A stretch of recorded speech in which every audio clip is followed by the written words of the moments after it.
Hello, family. On social media, ministries, wherever the video gets shared. Hope everybody's doing good. What you're looking at right here is the empty tomb where they laid Jesus after he was crucified. I am making a quick little video update here about my plans to visit Israel in July. That's going to be coming up very soon. I have a lot of plans in between. So, yeah, my life is exciting, it's busy. Not without tribulations, that small t that we all have to endure. But the Bible says, like, when we seek the things of God, we have his blessing. And we can endure a lot of things, guys. We can endure difficult moments, but we can sometimes do that with a smile on our face. And uh, God has blessed me so much. And I have an opportunity to go to Israel, and I'm taking it. I'm going with my Jewish friend and his mother. Um, my Jewish friend lives in Las Vegas, and his mother lives in the Phoenix, Arizona area. Okay. Neither one of them have been to Israel before, but they have deep Jewish roots, and it's obviously their dream to go. Okay. And it's now they're not Christians like I am, but with that said, it's my dream also to go. I've always wanted to go, and this is my first opportunity to really do it, where the Lord has opened this up for me. So I'm talking about this empty tomb that I am going to be visiting and taking pictures of and videos. I'm going to be sharing with you all. It's going to be like you're with me on this journey. And I'm going to be wearing my Indiana Jones hat. It's going to be very hot over in July, which is okay with me because I was raised in Arizona, and those temperatures over there. I remember 117 degrees, sometimes 120, believe it or not. Like, there were times where it was like, so the heat, yeah, nobody likes it, but I mean, I was wired for this stuff, so it's okay. Like, I can handle it.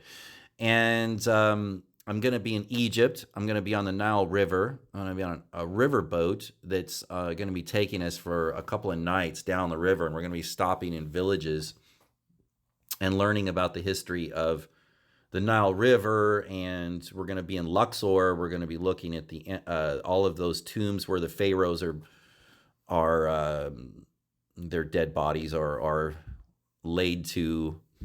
I don't know if I want to say rest, but they're there. Okay. So we're going to be getting lots of pictures of those pyramids, and we're going to be showing you how a lot of this technology back then that they used to create these things is still a mystery to this day, unless we're talking about the Genesis Nephilim giants that were producing these things, and obviously fallen angels.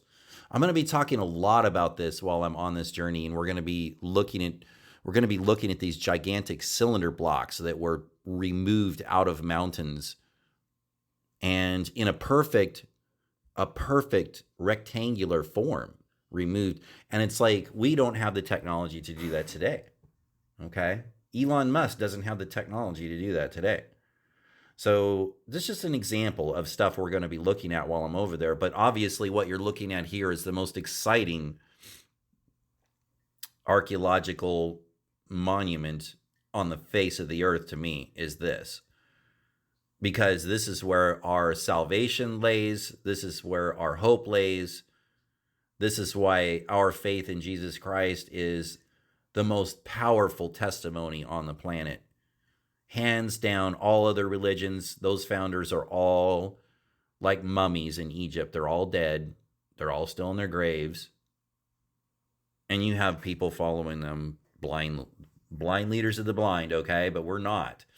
Now, when it comes to this empty tomb, even the most skeptical, cynical, unbelieving historians and philosophers, theologians, they'll agree that a man named Jesus died on the Roman cross, right? On a Friday, and was later buried in a tomb, and that it was empty on Sunday morning. Even all of them, right? Now, unless they're an atheist and they just say the Bible's a bunch of fairy tales, which, I've never been one of those people that live on emotion. I like to have evidence. And so most of the skeptics that are reasonable peoples agree that something happened, okay? They also agree that countless people, men and women both, testified that they saw Jesus alive on multiple occasions after he died, including um, among those James, his half brother, who initially did not believe Jesus was the Messiah. Believe it or not, yeah, it's true. But later came to faith and held so like tenaciously that the belief that he was willing to be stoned to death. Also Paul, Saul of Tarsus, who for quite some time he hated and persecuted Christians and claimed that Jesus was alive, and also came to faith and devoted his life to spreading the message. Okay, and tradition says that Paul was eventually beheaded or and martyred in some way.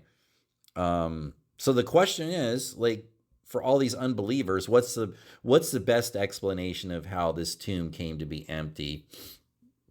And there's multiple arguments for that, like how it became empty. So like skeptics, there's no evidence of arguments against the empty tomb. And there's a question: did the disciples steal the body of Jesus? Because the Pilate was worried about that. And I'm sorry about these screenshots. Okay, I get notifications sometimes, guys. It happens. I don't turn them off, but anyway, just don't worry about that. Anyway, I'll check those notifications a little bit later. But so,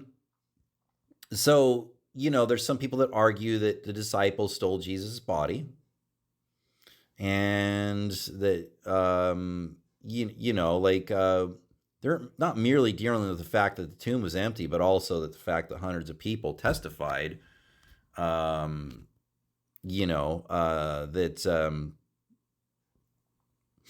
they testified of seeing Jesus alive with their own eyes. So how did they make the dead body of Jesus appear to Paul on the road to Damascus a year later? If the risen Jesus didn't appear to Paul, why did he turn from a lucrative career as a Pharisee to one as a hunted outlaw? That's another question that they have to deal with, right? Did he just become radical? Look at the LGBTQ crowd, guys. Look at what happens when Satan is possessing them. I want to say that the demon hordes, Satan is only going to possess probably the Antichrist himself, right? And maybe some prominent people. But the demons, when they take over a person, that's the fruit of it, okay? So like when Saul became Paul, you see the fruits of the Holy Spirit just coming out of that man when he wrote large swaths of the New Testament. Now, how can you go from murdering Christians to being one of the leading apostles of the New Testament? How does that happen? Does anybody have? So that was another question, right? Like, if they stole the body, how did he have such an incredible transition? Did Paul abandon everything he had and work to sacrifice to achieve that on the basis of fabrication? No. Okay. The disciples were willing to die for the empty tomb. Think about that. They were willing to die. There were fearful men who had fled in terror and self-protection when Jesus was arrested and crucified. That's in Mark 14:50. The disciples devoted their lives to the empty tomb. There's a swoon theory. There's people that think that maybe Jesus didn't even die after all. Maybe he appeared to hundreds of people after the crucifixion because he was still alive when they took him off of the cross. Okay. Yeah. Okay. Sure. Well, that's a wonderful theory. Wonderfully false and fake. The old swoon theory is the idea that Jesus was drugged on the cross and fell into unconsciousness, into a state that seemed like death. Okay. And that's obviously a very weak theory. And there's more. Okay. I'm just gonna tell you, I could go on and on about this, but it's so exciting for me to go there and to walk where Jesus walked, to go to this empty tomb. And to me, it's going to be, how can I say, like, just deepen my faith all that much more than it already is right now. My faith is already When you have a born again experience, ladies and gentlemen, the world doesn't understand what that is. They don't understand the process until they actually experience it. And when they experience the born again uh, moment, they will be changed forever. Doesn't mean they're going to be perfect. Doesn't mean they're going to have everything perfect for them in life. But the Lord made a promise. He said, "Lo, I am with you always, even to the end." And we're living in a very unique time, and I feel like for me, guys, sorry for the notifications. I feel like for me, this is like I'm a middle-aged guy, but it's like the twilight years of my life before the rapture, because I just feel like there is just a cherry on top of the cake of my life of as being a Christian, that the Lord is, although I go through tribulations like the rest of you, it's like He is allowing me this, allowing me this, allowing me this before the time of Jacob's trouble begins. So it's so exciting for me on a personal note, and it's been an honor and a blessing that I have been able to expand my awareness of other believers out on social media, and other ministries where I've met people.